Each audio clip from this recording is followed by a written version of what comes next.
ফেনী নদী তীরবর্তী গ্রামের জয়চাঁদপুর গ্রামের বাসিন্দা রমজান আলী। একসময় তার ও তার পরিবারের ৩২ হেক্টরের বেশি ফসলি জমি থাকলেও এখন সবই নদী গর্ভে।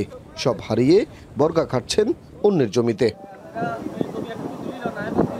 রমজান আলীর অভিযোগ, অপরিকল্পিতভাবে বালু উত্তোলনের কারণে বেড়েছে নদী ভাঙন। এগুলা সব কাটার মাংসে এখনো পানিকে কম কাটের, এখন রাত্রে কাটে খুব জোরে, বুঝছেন। একই চিত্র ফেনী সদর, সোনাগাজী, ছাগলনাইয়া, ফুলগাজী পরশুরাম উপজেলার। এর মধ্যে সবচেয়ে বেহাল গোপাল ইউনিয়নের। নদীগর্ভে বিলীন হওয়ার পথে সড়ক ও নিষ্কুঞ্জরা শিল্পনগরী।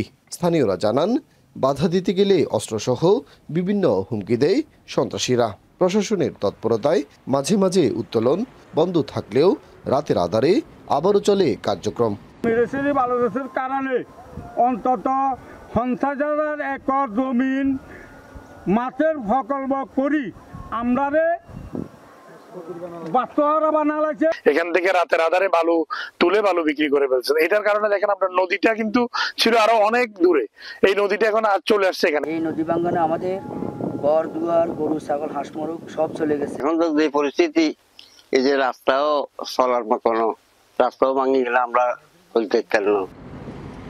স্থানীয়দের অভিযোগ, সরকারি হিসেবে ৮টি বালুমহল থাকলেও বালু উত্তোলন হচ্ছে অর্ধশতাধিক স্থান থেকে, যা থেকে প্রতি মাসে শত কোটি টাকা হাতিয়ে নিচ্ছে একটি চক্র।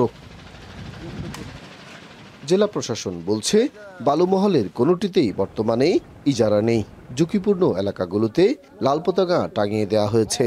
বিভিন্ন এলাকায় অভিযান চালিয়ে ২০০-র বেশি ড্রেজার সহ বিভিন্ন সরঞ্জাম জব্দ করা হয়েছে। বালু সন্ত্রাসীদের দৌরাত্ম্য ঠেকাতে অভিযান চলছে বলেও জানান জেলা প্রশাসক। ইতিমধ্যে প্রায় আমরা ২০০-র বেশি ড্রেজার আমরা জব্দ করেছি। অবৈধভাবে যারা বালু উত্তোলন করছে তাদের এই অবৈধ কার্যক্রম যাতে বন্ধ করতে পারি, সেজন্য আমাদের অভিযান সবসময় অব্যাহত থাকবে। ফেনীর শুভপুর ইউনিয়নের জয়চাঁদপুর গ্রামের এই যে বিশাল জলরাশি ফেনী নদীর, এখানে একসময় ছিল বিস্তীর্ণ ফসলি জমি, ছিল গর্ভবতী জনপদ। সেই জনপদ বিলীন হয়েছে অব্যাহতভাবে বালু তোলার কারণে। এভাবেই যদি চলতে থাকে তাহলে এই জনপদ বিলীন হবে। ঝুঁকির মধ্যে রয়েছে এখানকার যে সরকারি আশ্রয় প্রকল্প রয়েছে সেটিও। সুলাইমান ডালিম, এখন ফেনী।